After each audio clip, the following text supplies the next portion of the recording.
Well, Jim Tucker has a question about democracies. He says, I recently read an article comparing Ukraine with the errors that democracies made in the mid 1930s. The article maintains that parallel between the Ukrainian efforts to stand up to Russia and the Rhineland in 1936 and Czechoslovakia in 1938. Is this a fair assessment? Is there anywhere one can find a clear, honest assessment of the Ukraine situation, perhaps a timeline of relevant events? I'll be back. That's right, gang. He's back. It is time to show our support and celebrate the great return by clicking on that link below and getting your very own Trumpinator 2024 bobblehead in preparation for Donald Trump's glorious reascendance to the United States presidency. This collectible bobblehead from Proud Patriots is made with the highest quality material and really is a must-have for any Trump fan who wants to send some energy towards what's shaping up to be the single most glorious political comeback ever. Now, don't wait. There's just a limited number of these collectibles. You don't want to be caught paying way more later on eBay from someone who bought one right now. So whatever you do, don't wait. Click on that link below and show your support for Trump 2024 today. It's a good question. I don't know the answer to that specifically historically. Mid 20th century Eastern European histories. I'm totally ignorant of that. In terms of the assessment of what's really happening, I do tend to recommend to people John Mearsheimer's lecture on YouTube that he gave before hostilities broke out, before tanks were on their border, where he predicted there was going to be a massive hot war that would erupt in Ukraine. And it's because of great power politics. And I'll just, the gist of the thesis is very simple.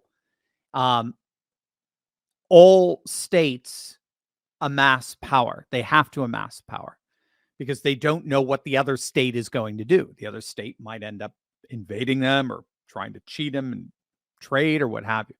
So all states have to amass a certain amount of power. And then eventually what happens is that as they're amassing amount of power, there's going to be one state that rises up and becomes a great power. It means, in other words, it's going to have all the resources it needs to be the power that stands over all the other powers.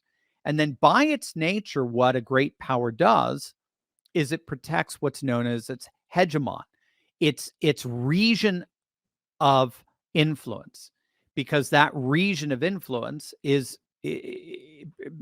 guarantees its protection. So, and then generally you have states that are going to enter into different kind of treaties and alliances with this great power. And this great power will never, ever, ever tolerate a competitor within its sphere, within its region, because that throws the whole thing out of whack. And so just think of what John F. Kennedy did with Khrushchev back in the Bay of Pigs and Cuban Missile Crisis.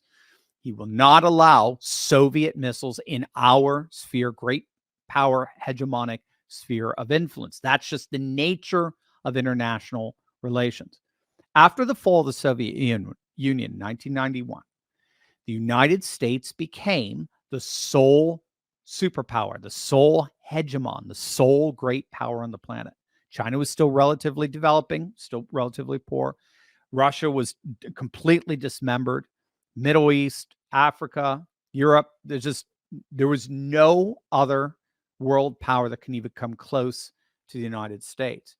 Our neocon, neoliberal establishment use that as an opportunity to begin to reconfigure all the rules, all of the international institutions, IMF, WTO, World Bank, and all that, all in such a way that guarantees American hegemony over the planet, basically.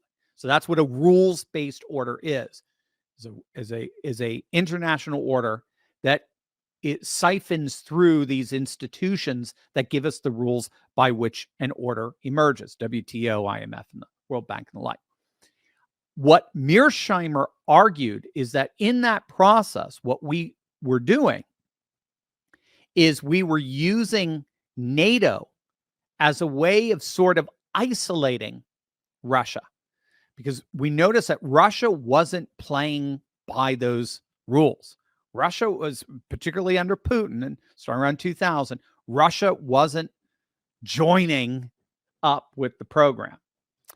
And so what we did with Hungary, and if I recall, the Czech Republic, Clinton did in 1998, brought them into NATO. We started to do with all the nations, Poland, all the Eastern European nations, all the former Warsaw Pact nations. All those nations started coming into NATO. The problem is that as that was happening, Russia was rising and returning to its position as a Eurasian hegemon.